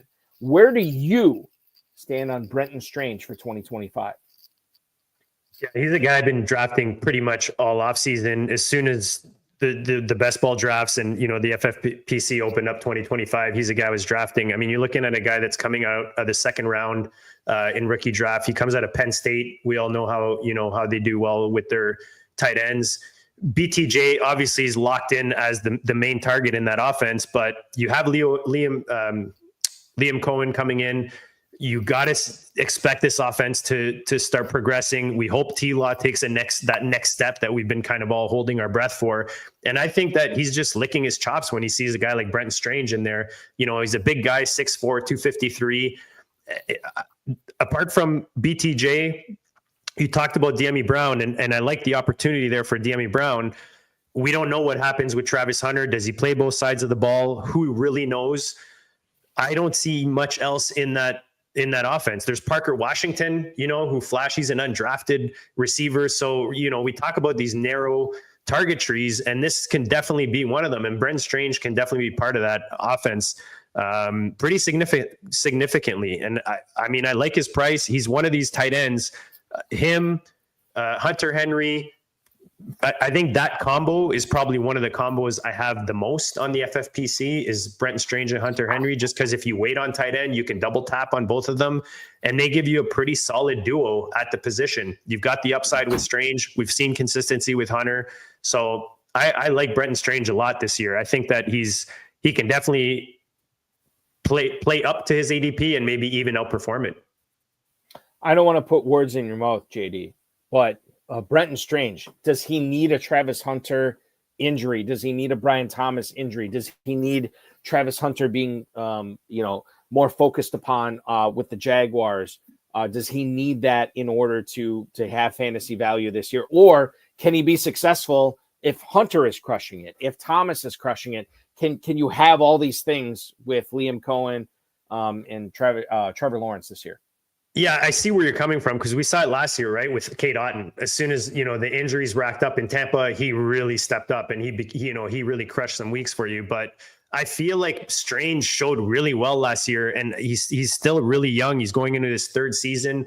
I just think he's a better tight end, better athlete, has more upside than a guy like Cade Otton. So I think that a guy like Liam Cohen is going to find a role for him in this offense. Obviously, if one of those top guys get hurt, I think he's, obviously his upside is even higher, but I think he can find you some targets every week in that offense. And, again, Trevor Lawrence is going to be learning a new offense. And, I talk often about rookie quarterbacks, but a quarterback learning a new offense, he's going to lean again on his best player and on his tight end. So I think that we could see Strange be, the third, if not even the second target in this offense. So Corey Walters has a question on YouTube right now, JD. He says, how do you deal with rookie camp news as far as trading a guy who is getting positive news or vice versa? This is obviously a dynasty question. And one of the things, if you want to trade a rookie, We have nothing to go on in the NFL. We have nothing to go on how he is performing at the next level because all we have is minicamp and what he did in college. Now, I don't know if Corey has a specific person in mind. Corey can pipe in on YouTube on that. But when you talk about trading for or trading away a rookie before we have seen him in the NFL, but knowing what team he is on, how do you sort of handle that? How do you approach that for Dynasty? I think you have to. I think you're doing yourself a disservice if you're not taking advantage of that, preseason hype of that news, especially if you're a contender and you picked up some rookies, maybe you accumulated some drafts and you're still a contending team and you're able to upgrade at a certain position. I like to try to take advantage of it. Yeah, I mean, this year, especially the receivers this year, I feel like they're, I'm just thinking about one of my Triflex teams where I went in thinking, I'm going to build my whole RB room. And the value at receiver just kept falling at me. And now I've got all these rookie receivers on that team. So I'm just waiting for news to come in and build that hype so I can move some of these, like, as much as I like them, the Burdens, the Najee Harris, all the, these rookie receivers. But I think you're doing yourself a disservice as long as you're pivoting to the right piece, as long as you're upgrading, you're taking that rookie and you're either grabbing a couple of them or you're taking that rookie and you're adding a pick and you're upgrading at the position so that you're not necessarily losing. So even if that guy pops, you're still getting, something in return that's going to give you the production that you need. Because there's nothing worse than trading away, that rookie and then he comes in and becomes like Justin Jefferson or something like that, or Brian Thomas. But I think you're doing yourself a disservice if you're not at least shopping around as the news comes out, that hype comes out, trying to upgrade at, whatever position you need on your dynasty team. I want to keep this conversation going with the tight ends here. And this is the last tight end, and we'll get into receivers right after this. Hunter Henry is a player that had a really, really good career year, you could say, in 2024 with Drake May. And obviously we have a new head coach, new offensive coordinator coming in. Kyle Williams is obviously there. Stephon Diggs has signed with the Patriots as well. But I still look at where he is going, and he is going after Brenton Strange. He is in the tight end 20s in the FFPC Big Gorilla right now. And knowing that, how good this guy was and knowing how unpredictable tight ends are from year to year, and knowing that Austin Hooper could still once again gum up the works for Hunter Henry in 2025. JD, where do you stand on Hunter Henry in New England this year?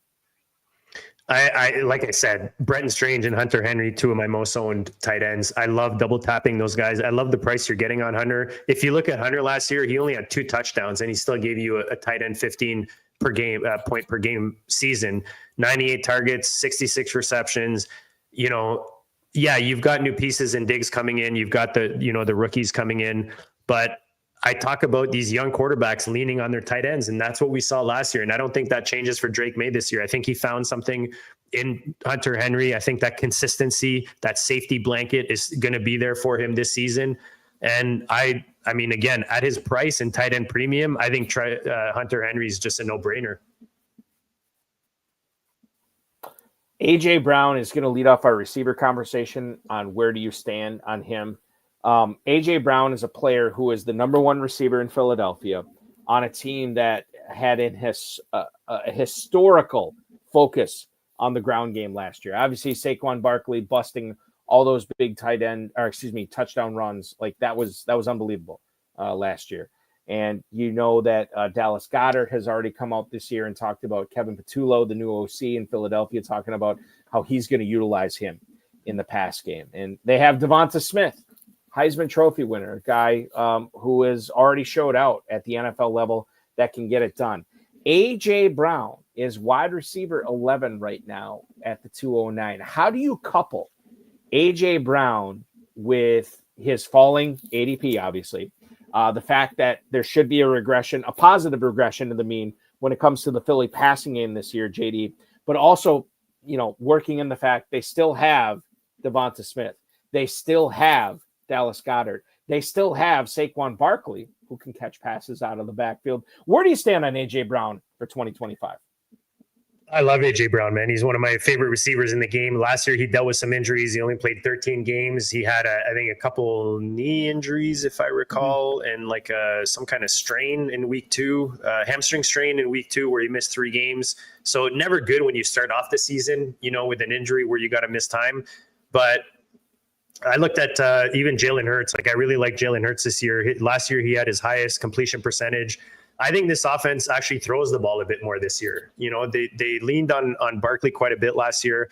I think they've got Devontae Adams ready to take another step in this offense. I just think, they're coming off of a Super Bowl run. I don't see how AJ Brown takes a step back. I was trying to look at last year TD wise. I mean, he had 7 touchdowns last year, but if you look at the 2 years prior to that, he was a top 10 receiver, right? A fantasy points per game, wide receiver 8 in 2023 and 2022. So I think that consistency will stay there. I don't see him regressing this year. So by and large, again, I always say this, I don't want to put words in your mouth. You are not focusing on Barkley as much as you're focusing on Hurts and Brown and even Devonta Smith to a certain extent. Yeah, I think Hurts is one of the best values. Like, if you like taking early quarterback, I think he's the best value. He goes after the top 3 when you're looking at these, top tier quarterbacks that are able to run. He was actually going even a bit later. He was falling into like round 5 in some of the builds that I have where I paired him up with AJ Brown. But if you miss on, Lamar, Josh Allen, or Jane Daniels, and you still want one of those top guys, he's easy to stack with his 2 top receivers. And then, like I said, you miss on Barkley, you can grab Shipley really late in the draft and still get, kind of that sneaky stack. The Eagles ended up playing the Chiefs in the Super Bowl last year, defeating Kansas City. But the Kansas City Chiefs in 2025 will look different than they did in 2024. Number 1, Travis Kelce is a year older. Number 2, and maybe not in any particular numerical order, Rashee Rice is back. The reports out of Kansas City is that his injury is a non-factor, that he's going to be back with a vengeance, and it doesn't sound like his court case is going to affect anything as far as the 2025 season goes. 2026, okay, that's something to talk about. Hollywood Brown is also back there in Kansas City as a field flipper, a guy that Kansas City had high hopes for when they signed him. Had the injury. Now he's back this year. And you think about those 4 guys on the field at the same time. Hollywood Brown, Rashee Rice, Xavier Worthy, and Travis Kelce. Man, that is pretty compelling when you talk about how good the Chiefs offense could be. The fact that they've upgraded the offensive line with Josh Simmons in the NFL draft this past year. But let's focus on Rashee Rice because he is the most expensive piece of this Kansas City offense in FFPC drafts right now, JD. Wide receiver 12. He is going on average at the 212. That is more than 2 full rounds before Xavier Worthy, who is going in the big gorilla at the 501 right now. Do you feel like you are the type of drafter that is willing to pay up for Rashee Rice, or are you letting somebody else draft him this season? I feel, well, I'm a big Worthy guy. So I really like what I saw from him last year, especially down the stretch. Mahomes really leaned on him. He really found a role in that offense. Obviously Rice, especially before he got injured, he was, putting up some really good numbers, 17, 18.5, and then 29 points before he got injured. Putting the off-field, questions off to the side with Rashee Rice. I mean, for me, I see this Kansas City Chiefs offense throwing the ball more this year. How can you not with these weapons? You've got Kelce coming back. You've got the 3 receivers that you talked about. Worthy's really growing. He's coming into his 2nd year. Rice is, going to build off of what he's done in this offense. They both have a nice rapport with Mahomes. Now you talk about Hollywood Brown as a wide receiver 3. They picked up some nice pieces in the rookie draft. I just think that, maybe their defense isn't necessarily as strong this year. So I could see this team really throwing the ball more. A lot of the conference teams that they're playing, like Vegas, the Chargers, Denver, they're improving. Like, these teams are improving. They're going to put up more points. So I think KC's going to have to throw the ball more. I think we might see Mahomes turn the clock back a bit and give us some of those, those big area, I guess, throwing points that he did a few years ago before they became kind of that, slow and steady offense that just made it to the Super Bowl every year. Maybe a bit more exciting. The other thing to keep in mind, and this isn't really, I don't have anything to base this on other than regression of the mean. I think about all those close games that Kansas City won this past year. I wonder if that comes back to, again, regress to the mean. And maybe they are throwing more this year. I mean, they're going to have the opportunity to throw a lot more. And did they really upgrade the backfield? I mean, depending upon how you feel about Elijah Mitchell and Brashard Smith, maybe not. But I think that when you have all three of these top receivers and Travis Kelce, who's lost a lot of weight in the offseason, will that be good? Will it be bad? I don't know. But I think that the Kansas City offense is a compelling one to talk about and will be a compelling offense to talk about over the course of the next 2 months. Another one of those offenses that I can't figure out. And quite frankly, JD, looking at your teams, I don't know if you've figured it out. San Francisco. If I look at the ADP of these Niners receivers right now, Juwan Jennings at the 807, Ricky Pearsall at the 1002, Brandon Aiyuk at the 1012. In looking at your teams, and granted, when I was looking at them, I combined redraft with dynasty, and maybe that there's a difference between these guys. But my goodness, Jennings, Pearsall, and Aiyuk for a team that is facing maybe the easiest schedule in the NFL. Maybe that's good or bad for the receivers. I don't know. But these guys are all bunched up. And I feel like looking at your teams, you have a lot of shares of all these guys. Do you favor one of these receivers over the other at all? I just love this offense this year. You talked about the schedule. Debo Samuel's gone. I don't know where I got Debo Brown from. Debo Samuel's gone. He was taking up targets, behind and in front of the line of scrimmage. Purdy just got signed to a big contract. We all love Kittle. Kittle's a machine, probably my favorite player in the NFL. But these receivers, it's kind of those ambiguous situations, right? And as high stakes players, as fantasy players, we love these ambiguous situations. And for me, one thing I don't try to do in fantasy is to be right. I think that's a mistake that a lot of players do, is they try to be right on a situation and then lean into it. I like to spread it out. For me, it could be Pearsall, it could be Jennings, it could be all of them. We don't know when Aiyuk comes back injury-wise. We've all seen the talent. He definitely has the talent to be a top receiver in the league. We saw Jennings pop off last year and become more a part of this offense. So I just think this offense is going to be rolling this year. They have a better schedule. To me, it's all dependent on the build, right? So I've even built teams where I've double tapped with a Purdy. I've double tapped on Jennings and Pearsall to have both. I think they can complement each other and give you like a really nice wide receiver 3, wide receiver 4, because where they're going, it allows you to do that. Aiyuk, I'll throw him into some builds, especially I always look at my teams in through different compartments of the season. So in thirds or quarters. So if I've got the front end of my season really built up with stud receivers and I'm looking for back end production, I'm mixing in some rookies and some Brendan Aiyuk, because I'm expecting to come in and give you some production either on the back end of the season or into the playoffs. And that's where I think he can really be useful for teams this year. I'm not necessarily drafting him thinking he's going to come in and give me, obviously production early in the season, but I think you can really use these players as pieces of puzzles in different builds. And again, this offense should be scoring a lot of points this year. So I want them part of my builds. Yeah, Steve Regalos chiming in on YouTube said he just took Ricky Pearsall in an FFPC main event slow draft as well. So I think there's something like this is something, again, we are not answering any questions. We are offering opinions. He's injured right now, I think too. Like he's not from what I heard, he's not necessarily at camp. So you got to kind of be wary of that as well, because he is injury prone.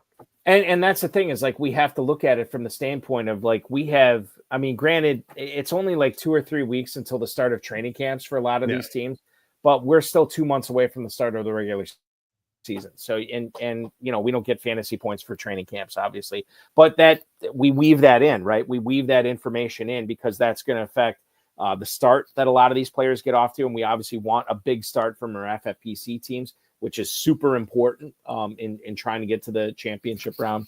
The Niners have a trio of really talented receivers with Jennings, Pearsall, and Aiyuk that we just talked about. Another team in the NFC that is on the come up this year, as far as receivers go, JD, is the Bears. And they have DJ Moore. They have Rome Odunze. They have Luther Burden. Luther Burden, who was early second-round draft capital this year. Rome Odunze, who was top 10 draft capital in 2024, and then DJ Moore, a player that they traded for in the Bryce Young trade with the Carolina Panthers, and then awarded him with a big money deal as well. There are a lot of different schools of thought on which Bears receiver to invest in this year, and I'll add in the fourth option, maybe none of them. Are you team DJ Moore? Are you team Rome Odunze? Are you team Luther Burden? Are you team none of them? How are you handicapping and sort of your expectations for the Bears receivers for fantasy purposes in the FFPC this season? Yeah, I think with Ben Johnson there, it's kind of like the situation in Jacksonville, right? We expect this offense to take the next step. We expect Caleb to take the next step. And if that's what we're expecting, you have to think that this offense is going to produce fantasy points. So I'm not avoiding any of them. Again, I'm not necessarily trying to be right. I'm depending on what my build is. I'm looking at different parts of the season. So if I'm looking for early season production, I'm leaning DJ Moore or Dunze. If I'm looking for back end of the season, depending on my build, and he also goes later, is Burden. I think he's a really nice value. He was definitely becoming a nice value in rookie drafts this year because he was falling in those rookie drafts.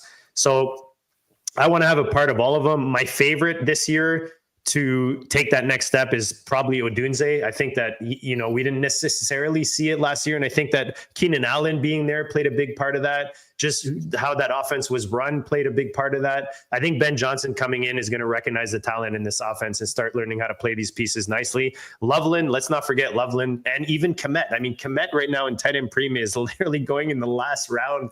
I laugh every time I say that because we think this offense is going to score a bunch of points. And Loveland is right now, he's still dealing with his injury. So who's going to play tight end early?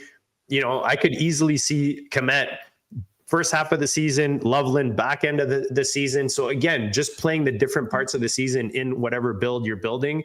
I think you can use all the parts in this offense. And even DeAndre Swift, who I just took in the Scott Fish Bowl, I think he's kind of being undervalued a bit. I mean, I love Roschon. I talked about Roschon earlier, but I think Swift has a history there. He showed last year that he can take, a lot of that load in the backfield. So I just like all the pieces in this offense. I'm not going heavy in one, necessarily on one roster, but I am sprinkling these different pieces into my builds depending on what it is I need. It sounds to me, JD, that you are not overrating the fact that Ben Johnson is taking over a Bears team that already had DJ Moore, that already had Rome Odunze, that already had DeAndre Swift, and then went out and drafted Cole, that already had Cole Kmet as well. And then they went out and drafted Colson Loveland. They went out and drafted Luther Burden. I think there's a lot of people that are reading super heavy focus in how they're handling Bears pass catchers this year into those aspects of news. But it sounds like you're of the opinion we're like, yeah, that's a factor, but it's not the end all be all here. I think when you have a new regime come in, they definitely want to make their mark. And they did, I see the comment joking, talking about the draft capital that they spend on some of these guys. But I also think that these NFL teams are in an NFL draft and they're taking the best player available. And, they needed tight end. Obviously Kmet is there, but he's now you have like a kind of a 1-2 punch at the tight end position. You've got 3 really solid receivers that you can play around with. Ben Johnson is just like a mastermind, offensively. So now he's just got all these different chess pieces to play with. He's not playing fantasy. He doesn't care if DJ Moore is a top whatever receiver or if Odunze is. So that's why I'm saying I think that I'm not trying to be right on this offense and figure out who's going to be in what position or in what role. But I think I'm leaning in talent and I'm looking in an offense that I think is going to ascend this year. So for me, depending on my builds, I'm sprinkling in these players, even Loveland. Loveland was my favorite tight end going into the draft. I liked him better than Tyler Warren. He just looks awesome.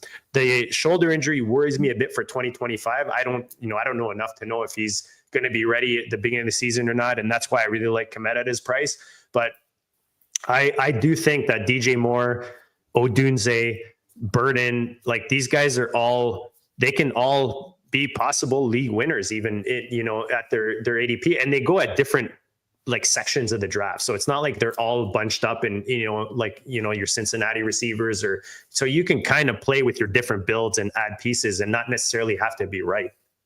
Don't forget about the Bears skill position players in redraft leagues this year, because depending upon how your draft falls, one of those players or maybe multiple players might fit your build and might end up being a league winner in 2025. Speaking of builds, we're going to take a quick break, our final break of the program. When we come back, we're going to talk about JD's favorite builds, best ball redraft, whether it's zero RB, hero RB, robust RB. We'll talk about whether he likes to crank purple and drafting all these tight ends early. How does he handle rookies in redraft leagues as well? And if there's time, which there may not be, we'll get into some Superflex stuff as well.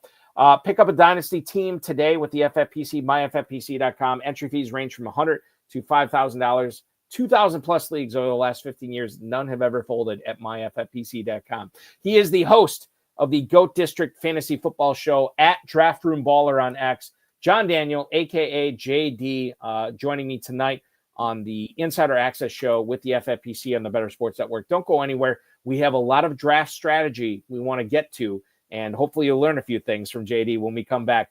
This is the Better Sports Network. What's up, everybody? Andrew Cooper here of Fantasy Alarm, and I'm here to talk to you guys about how to take advantage of your takes. I got them. You got them. We've all been thinking about ways to go with this rookie class, maybe even ways to get away from the rookie class, to go with the older veterans, to take advantage.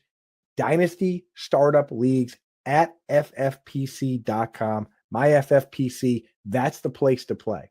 That's where you can go in and you can load up on the rookies from this class. If you love Ashton Genty, if you love a Marion Hampton, if you're fired up about Pat Bryant, whoever it is, you can go in and get all these guys now and have them for their entire careers. Now is the time to get in and do it. Or if you don't like these rookies, if you think it was stupid that the Bears took Colston Loveland, if you think Emeka Egbuka is going to be buried behind Mike Evans and Chris Godwin for years and years, flip it.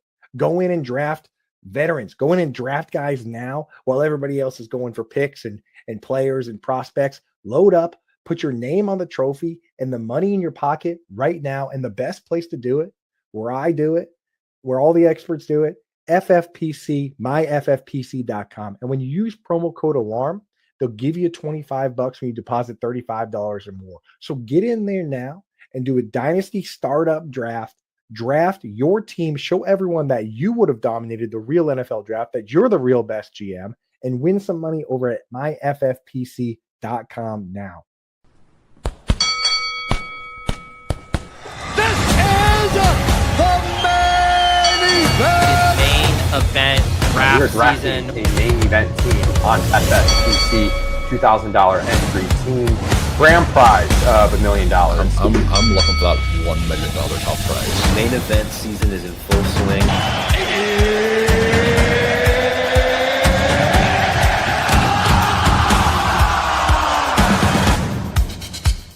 The FFPC Big Gorilla, in addition to the FFPC main event, which you just saw, is going on right now. In fact, we just had the 8:30 draft tonight fill up. We have a midnight draft that's coming up in about, what would that be, about 3 hours or so. Spots still available on that. If you want to take your chance at a $1 million grand prize, just a $350 entry, remember you're getting a $50 discount on every third team you sign up for, and you're eligible for that 7 Bananas promotion. And if you draft tonight, you're still eligible for our midweek mayhem, which means if you are drafting in the FFPC Big Gorilla this week prior to Friday's drafts, you will be eligible for the drawing that will be happening tomorrow morning. And 3 FFPC Big Gorilla teams will be given away. So take your shot at that. myffpc.com is where to go. We are talking with the Draft Room Baller himself at Draft Room Baller on the X, GOAT District founder and co-host. He is John Daniel. JD is what we call him on this program, joining us tonight.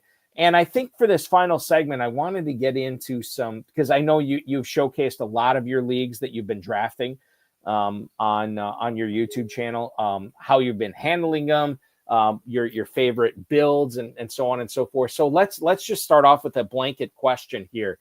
And I think that this goes into the fact of what type of league you're drafting in, whether it's a managed league, best ball, what have you, and then your draft slot, I think, goes into that. Do you have a favorite high-stakes fantasy football build as far as how you want to start off your draft for 2025, or does it vary dependent upon certain X factors? Yeah, for me, I like to stay fluid when I get into a draft room. I like to let the room kind of decide for me which way I'm going to go, just in the sense that if value's falling, especially in those first rounds, like for me, the different builds are not necessarily, I'm a 0 RB guy or I'm a hero RB guy. Do I have favorites? I definitely have favorites. But for me, these are more like tools than preferences. Like I'll build any type of team. You know what I mean? Like if I go in and Bowers is falling, into mid-second or Trey McBride and, at the end of the second, I'm going to grab one of those tight ends, even if maybe I prefer building a late tight end build, or, same with running backs. Like last year, I talk about this team, one of my best big gorillas. I had Justin Jefferson, and then I ended up with Barkley, Kamara, and A-Chain because the value just kept falling at running back. So as much as I personally, the way I like to build a team, if I have, one team and that's all I'm building, I just really like to build a team that's top heavy at receiver early. And then maybe I'm stacking one of my top receivers with a quarterback. Tight end, I can wait for. I don't mind waiting, especially this year. I find there's so much depth at the position. I'd rather be deep at tight end and at running back. And that allows me, especially in like a redraft tournament, running backs, we know most of the time you have an idea when they're going to be able to produce for you, when you can start them. Receivers are not necessarily the same. And as much as by building that way, you have to really hit on those early receivers. I find if I can get my stud receivers in and I know they're starting for me every week, I can fill in, my RB2 easily if I have depth there. We talked about a lot of guys tonight that are going after the 6th, 7th round, after the 8th round, that you can just load up on later on in the draft. And I find my teams where I go yellow and green in the first 10 rounds as much as possible, and then take care of quarterback and tight end later, are usually my favorites, and I know I built a main event with the Harry Snowman. I don't know if you know who that is. He's probably been in the chats. Yeah. So we build teams together, and actually he's a big Najee Harris guy. So I'm curious to see what he thinks of the news. But we built one team where we didn't hit tight end or quarterback until the 11th round. I think it was the 10th or 11th round. And I just love the way that team turned out because we were just yellow and green the whole way down for the first 10 rounds. And I feel like once you have those positions settled, the depth at quarterback and at tight end allows you to kind of play. It doesn't mean I don't take Trey McBride. It doesn't mean I don't take, like an Njoku. Like I said, I'll take value. But I find this year with guys like Brenton Strange that we talked about and Hunter Henry later on, it really allows you to attack the receiver and the running back position early. I don't know if that answered your question. I kind of went on a tangent there. No, it's good because I had like 3 follow-ups that I thought of when you were answering this question. So number one, you're saying that because of tight end and quarterback depth this year, you'd much rather build up your running backs and receivers when you're drafting in the high-stakes drafts this year. Has that been sort of like your milieu? Has that been your version of drafting of choice, or is it specific to 2025 where you're seeing a lot of depth at quarterback and tight end, these 1Z positions this year? Yeah, I feel like the last couple of years we've been lucky. Especially the last 2 years with guys like Darnold coming back, having a resurgent, the Geno Smiths, like those guys coming back. You find guys like Matt Stafford now in the late rounds. There's so many guys late in the later rounds, even like a Joe Flacco, or, if you're desperate in like a Superflex. Apologies for the camera here. For some reason, it keeps glitching on me. But, that's a new one. That's definitely a new one. Let me try that again. You're still coming through. You're still coming through. Yeah, you're still like, from an audio standpoint, you are coming in perfectly. But I want you to continue on. When we talk about quarterbacks and tight ends, as far as the depth goes, or I guess not lack thereof, like you're talking about a lot of the depth at tight ends and quarterbacks this year. Yeah, and tight end, you look at tight end, we talked about like Mason Taylor, you look at the rookies that came in this year, like Ferguson, they've added so much depth at the position. It's for fantasy, it's great, right? Because you've got your top end guys, and there's kind of a changing of the guard happening. at both those positions, but the guards have like the change of the guard hasn't fully happened yet. So you've got the new guys coming in. You still have the Kittles there. You still have, the Kelseys are still back for another year or two. So you have we're in a nice sweet spot now where you can take advantage of that. And just there's different ways obviously there's so many ways you can build, but with the variety that you get at those two positions, it just allows to build so many different ways. I don't know what is going on with my camera. That is definitely a weird one. I think it's time for a new one. Well, it could be. Like, listen, I dealt with my share of technical difficulties the last couple of weeks on this show as well. I think one of the things when we talk about, especially on X, it gets a little confusing when we're talking about zero RB, hero RB, robust RB, because I think a lot of people have their own definitions and their own interpretations of what those specific types of starts mean. And I'm sure you do too. When it comes to loading up on receiver early on, which I know you've done in a lot of your drafts, do you prefer zero RB? To me, zero RB is you're not taking a running back at earliest until the 6th round. Hero RB, I think you can get away with taking one running back in the first 5 rounds. That's, to me, hero RB. Robust RB, I think, like within the first 5 rounds, you're taking 4 running backs, which obviously flies in the face of zero and hero RB. When you look at all 3 of those approaches to drafts, and maybe you could talk to us about how it's different in best ball versus a managed league. But those 3 starts, how do you like to employ those specific ones? And maybe you have a different definition of them as well.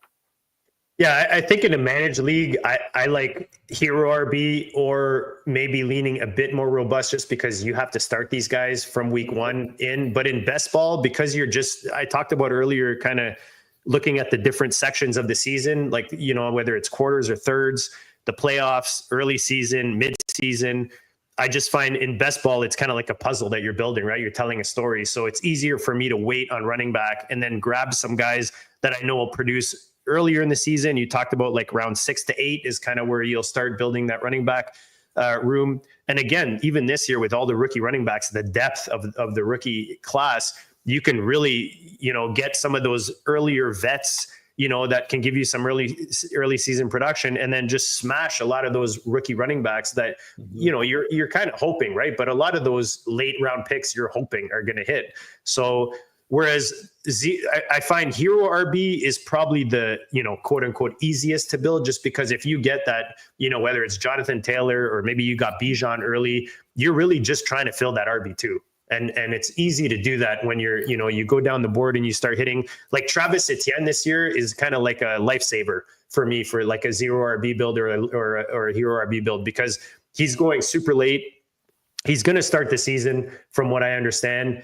I feel like he could give us a nice bounce back season this year again with Liam coming in. So you've got different types of running backs that allow you to build the different types. My favorite is probably hero RB or zero RB, just because, like I said, I like to hit those receivers early. But I talked about my most successful big gorilla last year. I went robust running back because the value just kept falling. So I got myself my stud receiver, and then I got 3 monsters that just produced for me the whole season. And that's how I was able to hit on Barkley. So again, I'm not trying to be right, but I'm trying to kind of mix up my bag when it comes to different builds. What was that build in the Gorilla last year? Who was your elite wide receiver that you had with all those other running backs? Justin Jefferson. Okay, perfect. Yeah, that makes perfect sense. Yeah. Shout out to Crack Rock on Greg Cantor, nice. One of my favorites. He always talks about cranking purple. We have seen people crank purple in the FFPC Pros versus Joes before. Didn't you win Pros versus Joes? Was that last year or 2 years ago? You won it. Yeah, the Dynasty one? No, not the Dynasty. I'm talking about the redraft one. Oh, yeah. No, it was the what was it called? Oh man, there's 2 drafts. Revelations or something like that. No, yeah, Genesis and Revelations. Yes. No, I thought I won one of those. Well, I know you did that for sure. And those used to be the first. We still make a big deal out of those because we cover them on the HSFF Hour. They used You're to be gonna make me look. No, I don't look.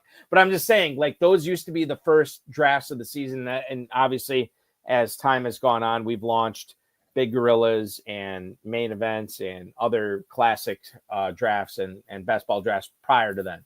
But the Genesis and Revelation still hold. We got to track these things better, Balky, because I always see when you have guests on, it says 10-time league winner, right. or 8-time. And I'm like, I've won so many leagues, but I just don't track them. You know what I mean? And I'm really bad at tracking. I got to track them so that next time I come on, you can put, 10-time FFPC winner or whatever. I even busted out some of my now it's the big gorilla, but I've got the fantasy pros, remember these guys? And then remember the football guys? Absolutely. The football guys. That's it. Yeah. So I got a bunch of those things, but I'm bad at tracking, the wins and stuff. So it's possible. We're gonna get off this show, and I'm gonna be like, oh yeah, that's what he's talking about. But all right. So I know I won Revelations one year, but I know you did. Now here's the thing. In 2022, in the FFPC Pros versus Joes, Dan Williamson finished first overall, and I know Theo Greminger was a co-owner on that team. Were you also a co-owner on that 3 years ago?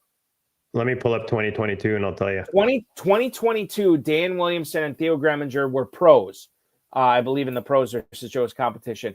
They won the whole thing that year. They we did win that. We won that because we won a main. We won an entry to a main with that. Right. Yes, exactly. Yes. You are correct. You were part of that. Yes. We won an entry into a main. Dan and I were in Vegas. We ended up drafting that main, and Dan and I ended up winning that league as well in the main. There you go. Unbelievable stuff, right? Dreams really come true in the FFPC. So what I wanted to bring up with that is Crack Rock, his strategy of Cranked Purple, where you take 3 tight ends to start off, or maybe 3 tight ends in the first 4, 3 tight ends in the first 5. Darren Armani has obviously the godfather and the founder of the Pros versus Joes. He has spoken out against this strategy as far as how it has turned out in the FFPC Pros versus Joes over the last several years, including the Big Gorilla. I think he has spoken out that hasn't really worked out.